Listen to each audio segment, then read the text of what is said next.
Welcome back to another episode of No Shame with Shane. I'm your host, Shane Fordham, with all the shameless sports takes. Watching this Celtics Knicks series, y'all. Honestly, it's really like the Knicks have a shot, bro. Like, I'm watching this series and I'm seeing a Knicks team that has most of the major components that you need to get to the conference championship at least to get to the conference finals. They have their scorers in Jalen Brunson and Karl Anthony Towns. They have defense in Mikal Bridges and OG Anunoby, who is also one of the better two-way players in the league. Really, both two of the better two-way players in the league right now. They got their rebounding in Mitchell Robinson coming off the bench. They got their spot-up guys in Josh Hart and Miles McBride. Josh Hart being another defensive guy as well and a rebounder. Like, I'm looking at this Knicks team. I mean, yeah, they could use a little more depth. You know, the coaching could help with that as well. You know, kind of digging into the bench a little more, giving the starting five a little more of a breather during the game, not running them into the ground. But I'm looking at a team that has what they need to get to the conference finals for sure, especially when they're playing a team like the Celtics. The more I look at these two teams, I'm really seeing how big of frauds the Celtics really are. The Celtics is, I mean, just as a team, the Celtics team is just fraudulent. You look at game one, bro, in one quarter, they take 20 shots and 19 of them are threes. Bro, they're frauds. Like, the Celtics, for as much talent as they have, for some reason, they choose to live and die by the three. Like, if they're off from three, they're most likely losing that game. It's really becoming one-dimensional. Like, and the Celtics is one of the deepest teams in the NBA, but for some reason, it's like it's all do or die from the three-point line. It's all do or die from the three-point line. In game one, the Celtics missed 45 three-pointers. 45 shots from behind the three-point line. That's most in postseason history in the NBA. For as talented as they are, from top to bottom, and as deep as they are, there is no way they should be killing themselves from the three-point line. But the fact is, that's who the Celtics are. They are a team that is liable to kill themselves, liable to take themselves out of the game. They were up by 20 points in game one against the Knicks at home. They gave up a 20-point lead. Not just giving up the lead, ended up resulting in an L. The Celtics are fraudulent, bro. Like, and it really does start with Jason Tatum. Like, Jason Tatum is there. Like, there is no way Jason Tatum should be seen as the face of the NBA. There's no way. Like, there's no way. I honestly, bro, Jason Tatum is Jason Tatum is the most overrated player in the NBA. Jason Tatum is the Justin Herbert of the league. Like, bro, there is no other superstar in the NBA has benefited from situation as much as Jason Tatum. This man has never been on a bad team. He's never been on a bad team. He's never had to overcome a lack of talent on his squad. He has rarely had to overcome not having the pieces to win. Like, bro, he comes in his first year in the league. He's on a playoff caliber team. 2017, from 2017 to 2019, his first couple of years in the league, he literally had Kyrie Irving, Gordon Hayward, Jaylen Brown, Marcus Smart, Grant Williams, Terry Rozier, Marcus Morris. Like, that was year two. There was never a time where Jason Tatum hasn't had the talent to get to a conference championship, to win a championship. Like, Jason Tatum is the most overrated player in the league. If you're looking at all the superstars right now in the NBA, Jason Tatum has played with the most talent out of anybody else on that list. That's why, like, he's literally the Justin Herbert of the league. He's really had more talent to use than Justin Herbert. I mean, you look at Justin Herbert. Justin Herbert is a guy who, people think is this generational quarterback. A guy who, people think is elite. He's a top five quarterback apparently, or is on his way to being a top 5 quarterback in the NFL. A guy who, for some reason, people say is better than Jalen Hurts. 0 playoff wins. Nothing to show for it. Has had Pro Bowl talent in Keenan Allen. Pro Bowl caliber talent in Austin Eckler. Really, that's a guy who led the league in touchdowns for 2 years. Could have easily been a Pro Bowler. Mike Williams, Hunter Henry. The list goes on. The list goes on. Justin Herbert is overrated, but he even hasn't had as much talent as Jason Tatum has had in the NBA. Jason Tatum has had all of the talent that he has needed every single year since he has really been in the NBA. He's had all the talent he has needed to win a championship and only has one. In almost 10 years. 27. I gave you the squad from 2017 to 2019. He had Kyrie Irving, future Hall of Famer, Gordon Hayward, Jaylen Brown, Smart, Terry Rozier, coming off the bench, Marcus Morris. The next year, 2020, he had JB, Gordon Hayward. They get Kemba Walker coming in now. Marcus Smart, Grant Williams, Robert Williams, pretty much the same team, just swapping Kemba for Kyrie. The year they get to the finals, of course, we all know they had a great squad then. 2022, they get Malcolm Brogdon, JB, still have Smart, still have Horford, still got Peyton Pritchard, still got Derek White, Grant Williams, Robert Williams. But then you also add a veteran in Blake Griffin to the mix, who was playing some good ball during his tenure with the Celtics. Jason Tatum has always had a squad.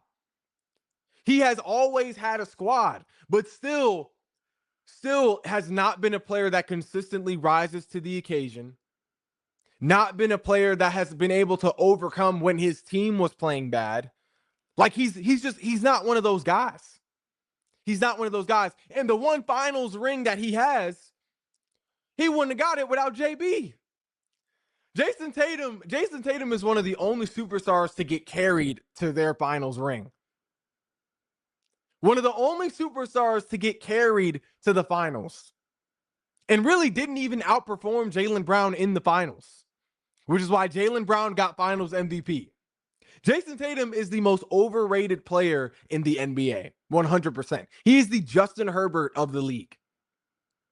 Justin Herbert, all the talent he has had in his career, 0 playoff wins. And Jason Tatum, all the talent he has had since being in the league, 1 ring. Honestly, bro, if I look at the Celtics, I'm looking at the Celtics team, Jason Tatum and the Celtics team, they're really only this dominant, bro, because they're in the East. That's the only reason. That goes into the situation benefit. Jason Tatum benefits from situation unlike any other player, unlike any other superstar in the NBA. The Celtics, part of the reason they look as dominant as they do is because they are also in the East. This Celtics team, bro, is fraud. They're frauds. They're a team that folds under pressure. They fold under physicality. And they have, for as much talent as they have a history of giving up big leads. How are you this talented of a squad, this deep of a squad, with a guy who is supposed to be a top 5 player in the NBA, the next face of the NBA, but you have a history of blowing huge leads in crunch time. You fold under physicality, and you live and die by the 3. You're a one-dimensional offense. It doesn't make sense. The more and more I look at this series, the more and more I realize that the Knicks definitely have a shot. This is definitely a winnable series for the Knicks, especially because they stole one in Boston. Stealing a game in Boston is huge.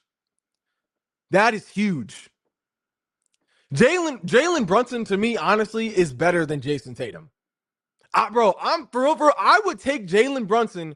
If I'm building a team, I would take Jalen Brunson before I would take Jason Tatum. If they're both in the same draft, knowing what I know right now at this point, I'm drafting Jalen Brunson first. Jalen Brunson consistently rises to the occasion. He is a player that plays big in big time moments. Like that, like he's the clutch player of the year for a reason. We're talking about a top 4 point guard in the NBA at the very least. Only point guards I would put before Jalen Brunson are probably Steph, Shea, and Luka. Jalen Brunson is right there right now. I would take Jalen Brunson before I would take Jason Tatum because Jason Tatum is a phony. Jason Tatum is a phony. He's not capable of leading a team to a final, to win a finals. He is not a guy who can sort of carry his team, to a dub. In order for Jason Tatum to win, everything around him has to be going right. If Jaylen Brown wasn't as dominant as he was last year in the playoffs, the Celtics don't get that ring. The Celtics aren't the reigning champs if Jaylen Brown isn't as dominant as he was.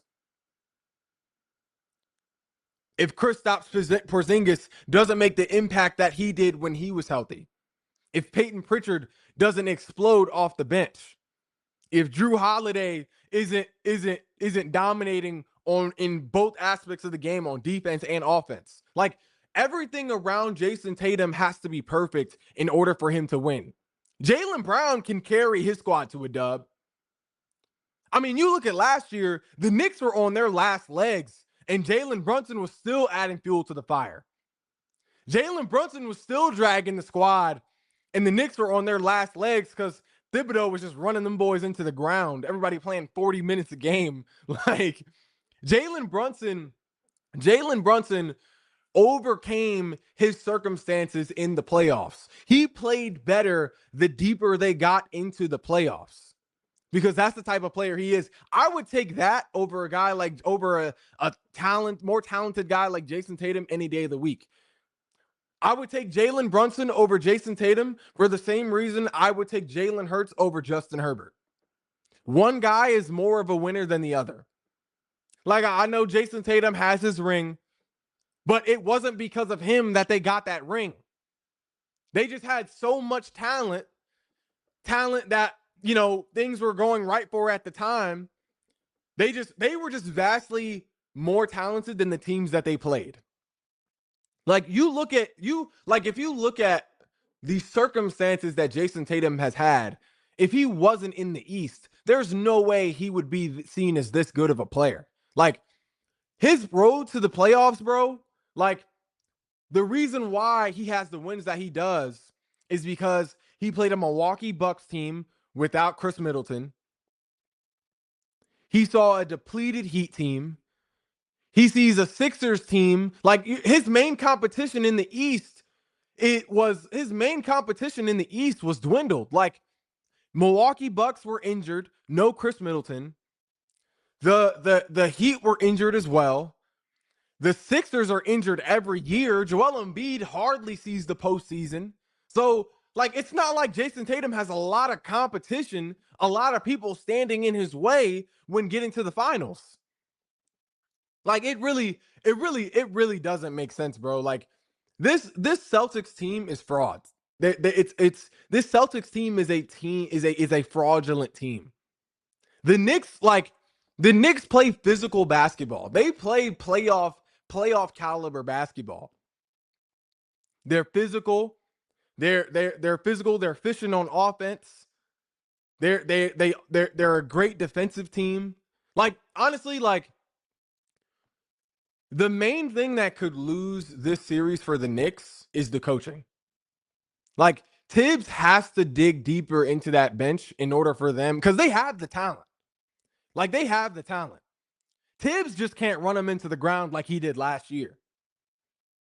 That's mainly what killed the Knicks last year, was the rotations. Like, and I said this last week, like, when I was ranking my top 5 X factors in this round two of the playoffs, one of my guys was Miles McBride. One of my top 5 guys was Miles McBride. And just like I said, Miles McBride shooting off the bench played a role in their win. his shooting off the bench played a role in their win because that added depth to their squad.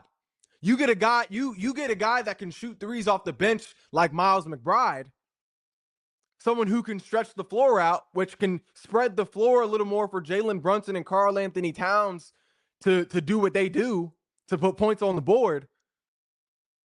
I mean, that helps. Like, that's honestly, like, if Tibbs spreads out the minutes a little more, especially towards Miles McBride's way, the Knicks can definitely beat the Celtics. Because we know Jalen Brunson is gonna be Brunson. He's gonna rise to the occasion. Karl Anthony Towns more times than none is gonna rise to the occasion. He's gonna put points on the board, being one of the most skilled scoring big men in the NBA. There's not a lot of guys that can stop him from scoring when he really wants to, especially in the paint. Like, then you also got like OG Anunoby. He had almost 30 points in game one. He can also put up points. One of the best defenders on the team. Mikal Bridges, another guy that can score. Like, the Knicks have scoring. Like, scoring is not their problem. It's the rotation that needs to be adjusted. But Tibbs did a good job of that, at least in game one. Miles McBride, 3 threes off the bench, 11 points. Like, that's what the Knicks need. They know they got rebounds coming off the bench and Mitchell Robinson. Miles McBride is going to be key in this series. He's going to be key. So as long as the rotation is straight for the Knicks can definitely win this series. Like, Jason Tatum is not going to be enough. Like, Jason Tatum is not going to be the guy to elevate the Celtics over a Knicks team like that. We saw that in game one. We've seen that throughout his career so far. Like, I would take Jalen Brunson before I would take Jason Tatum. 100%. Jason Tatum in the crunch time, between the fourth quarter and overtime, Jason Tatum had 4 points. 4 points. He was 0 for 5 from 3, and he was 1 for 9 in terms of field goals. Jason Tatum is not a crunch time player. He's not a crunch time player. He is not a guy that can go out and win in the postseason, win a game for your squad. He's just not that guy. But Jalen Brunson is. He almost sealed the game before it even had a chance to get to overtime in game one. I would 100% take Jalen Brunson before I would take Jason Tatum. And I also think the Knicks are going to end up winning this series. I think that's the main reason why I think the Knicks are going to end up winning this series. Because the Knicks also, they win games in different ways. They're not just going to pray for the three-pointer. Like, they're not just going to live and die on the three-pointer. They can win games through defense. They can win the game in the paint, or they can win the game from behind the three-point line. This Knicks team can win games in multiple ways. The Celtics can too, but the difference is that they don't play with the same mentality. They don't play with the same mental toughness that the Knicks do. The Knicks, bro. And then something else I see in Jalen Brunson, bro. Jalen Brunson's got that Philly grit to him. He's got that Philly grit to him. I mean, he knows what it's like to win a championship from his days in Nova. He's got that Nova in him. That's the closest thing. That's the closest representation that Philly has in the playoffs right now is Jalen Brunson. Jalen Brunson plays with that Philly grit. That Philly grit is going to do it every time. The Celtics, honestly, especially when he's up against a soft Celtics team,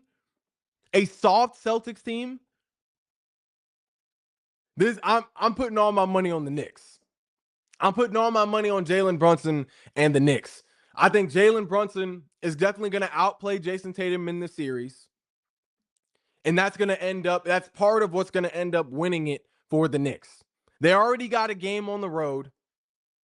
Then you're telling me back in the Garden, they're going back to the Garden. They're going back to New York at the Garden, already having one win on the road. In that atmosphere, bro, the Knicks are going to take this series. The Knicks are going to take this series. They set the tone early in game one. All they got to do now is just build on that. Jalen Brunson has to keep playing his brand of basketball. Karl Anthony Towns has to be more aggressive in the paint. He can't be trying to sneak out to the three-point line, especially with the minutes that he has at center right now. OG Anunoby and Mikal Bridges have to keep doing what they're doing, just being physical on both ends of the court. Josh Hart, a multi-purpose guy, someone who really doesn't get enough credit, really does everything, really like Jimmy Butler-esque, doing everything that a team needs for him to do, being involved in rebounds, chasing down rebounds, playing defense. He'll hit a spot up three if you need him to. He can run the floor if you need him to. Like the Knicks have everything they need to win. They just have to not beat themselves. They have to not beat themselves and play their own game. Beat themselves through just playing their brand of basketball. They have to not beat themselves, and Tibbs has to not beat them as well. I honestly feel like Tibbs has a better chance of beating the Knicks than the Celtics do. Coach Tibbs ran this squad into the ground last playoffs. There's no reason your starting five should all be playing 40 to 50 minutes a game. It was better in game one, but still, from OG all the way down the lineup to Jalen Brunson, all five guys were playing over 40 minutes. There's no reason for that. Now we're talking about games that are out of overtime because game one was in overtime, so that affected it a little bit. But they're like moving forward, you got like there has to be more of a healthy rotation for those 8 guys that are active. So the bench is obviously going to play a big part in what the Knicks are able to do against the Celtics in this series. You know, i.e., aka Miles McBride and Mitchell Robinson. But this is definitely a winnable series for the Knicks.